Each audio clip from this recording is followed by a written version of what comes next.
2020 में भी सबसे पहली पार्टी जिसने आकर जनता के सवालों का, आपके सवालों का सामना किया था वो हम ही लोग थे।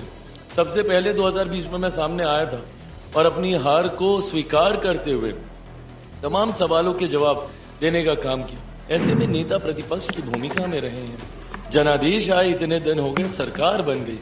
ऐसे में आना चाहिए, जनता के सवालों का, आप सबके सवालों का जवाब देना चाहिए। अगर एक हार से आप ऐसे निराश होके कमरे में बैठ जाइएगा तो ये मुझे नहीं लगता कि एक नेता की भूमिका को ये शोभा देता है। एक बहुत बड़ी जीत, बहुत बड़ी उपलब्धि मेरे नेता, मेरे पिता आदरणीय रामविलास पासवान जी ने लोक जनशक्ति पार्टी को जिस ऊंचाइयों तक लेकर जाने का सपना देखा था, मैं मानता हूं कि उसके पहले पड़ाव पर आज पार्टी पहुंची है। आज पहली बार हम लोग बिहार सरकार का हम लोग मजबूत हिस्सा बने हैं। हम लोगों के 2 विधायक बिहार सरकार में मंत्री की भूमिका में आज मौजूद हैं। ऐसे में मैं मानता हूं कि ये जीत न सिर्फ पार्टी की है बल्कि पार्टी के हर उस कार्यकर्ता की है जिन्होंने कभी मेरे नेता, मेरे पिता आदरणीय रामविलास पासवान जी के साथ कंधे से कंधा मिलाकर इस उम्मीद के साथ कि वो बिहार को एक विकसित राज्य बनता हुआ देखेंगे, इस पार्टी की नींव को रखने का काम किया था। आज मैं इतना जरूर मानता हूं कि मेरे नेता, मेरे पिता आदरणीय रामविलास पासवान जी जहां कहीं भी होंगे, खुश होंगे, आशीर्वाद दे रहे होंगे। ये विश्वास मैं बिहार की जनता को भी दिलाना चाहूंगा कि जिस उम्मीद के साथ पार्टी को इतना बड़ा और गठबंधन को इतना बड़ा जनादेश दिया गया है, उनकी जिम्मेदारियों का एहसास भी है मुझे।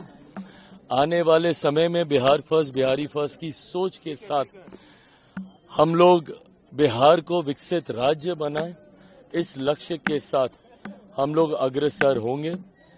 मैं इतना जरूर मानता हूं कि अगले 5 साल बिहार के लिए एक स्वर्णिम काल की तरह होंगे, जहां एक तरफ मेरे प्रधानमंत्री नरेंद्र मोदी जी की सोच तो वहीं दूसरी तरफ मुख्यमंत्री नीतीश कुमार जी का अनुभव, लोक जनशक्ति पार्टी रामविलास का बिहार फर्स्ट, बिहारी फर्स्ट का संकल्प और एनडीए की एकजुटता की ताकत, ये अगले 5 साल बिहार को विकास के अलग अलग मापदंडों पर ऊंचाइयों तक लेकर जाएगी। ये विश्वास जरूर मैं बिहार की जनता को दिलाना चाहूंगा। प्रशांत किशोर लगातार कह रहे थे कि अगर सम्राट चौधरी और अशोक चौधरी मंत्री पद की शपथ लेते हैं तो निश्चित तौर पर फोड़ दिया।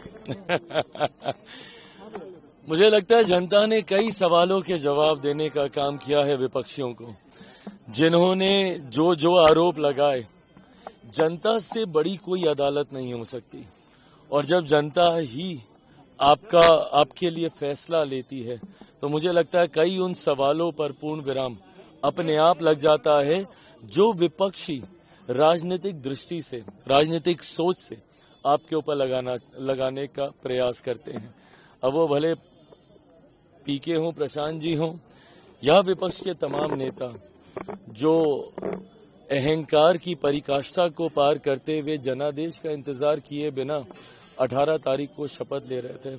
मुझे लगता है तमाम सवालों के जवाब जनता ने देने का काम किया। बस धन्यवाद। कल सुबह मैं विस्तार से प्रेस कॉन्फ्रेंस करूंगा ताकि आप लोग आराम से सारे सवाल ले लें। आज बस सिर्फ धन्यवाद। तेजस्वी ने क्या बधाई दी है? क्या तेजस्वी प्रसाद यादव ने बधाई दी है क्या? तेजस्वी प्रसाद यादव ने बधाई दी है क्या? चिराग कुमार जी को कहा है कि अच्छी बात है, देनी चाहिए। देखिए, विपक्ष को सकारात्मक भूमिका रखनी चाहिए।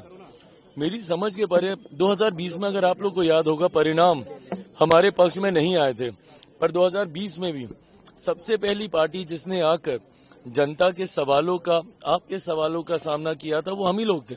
सबसे पहले 2020 में मैं सामने आया था और अपनी हार को स्वीकार करते हुए तमाम सवालों के जवाब देने का काम किया। ऐसे में नेता प्रतिपक्ष की भूमिका में रहे हैं।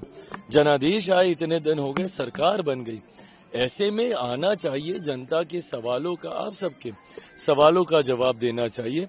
अगर एक हार से आप ऐसे निराश होके कमरे में बैठ जाइएगा तो ये मुझे नहीं लगता कि एक नेता की भूमिका को ये शोभा देता है। हार जीत एक तरफ है, पर कम से कम उस परिस्थितियों का सामना करने की हिम्मत आप में जरूर होनी चाहिए। सवाल है, यह मंत्रालय मैटर करता है आपके लिए क्योंकि जिम्मेदारी दी गई है? ये सरकार as a whole, as one unit हम लोग काम कर रहे हैं, और जिस तरीके से मेरे प्रधानमंत्री की सोच रही है सरकारों को चलाने की, साइलोज से निकलकर हम लोगों ने इंटर मिनिस्टीरियल इंटरेक्शंस करते हुए हम लोगों ने सरकार चलाने का काम किया है। केंद्र में पिछले 10-11 साल में यही हम लोग का अनुभव रहा है कि हर वो मंत्रालय जो साइलोज में काम करता था वो साइलोज से बाहर निकला। मैं मानता हूं बिहार में भी हम लोग इस बार की सरकार को साइलोज से बाहर निकालकर एक यूनिट, एक टीम के तहत हम लोग काम करेंगे। अंतोगत्वा लक्ष्य हमारा वो संकल्प पत्र जो आप सबके सामने हम लोगों ने बिहार की जनता से वादा करते हुए हम लोगों ने घोषणा करने का काम किया था, अंत में उस संकल्प पत्र पर खरा उतरने की एक बड़ी जिम्मेदारी हमारी सरकार के ऊपर है। ऐसे में विभाग कौन सा, क्या किसको मिल रहा है, क्या जदयू के पास है? जदयू के भी सारे विभाग हमारे ही हैं, हमारे भी सारे विभाग जदयू के, भाजपा के ही हैं। यहाँ पर एक टीम, एक यूनिट की तरह ये सरकार काम करेगी।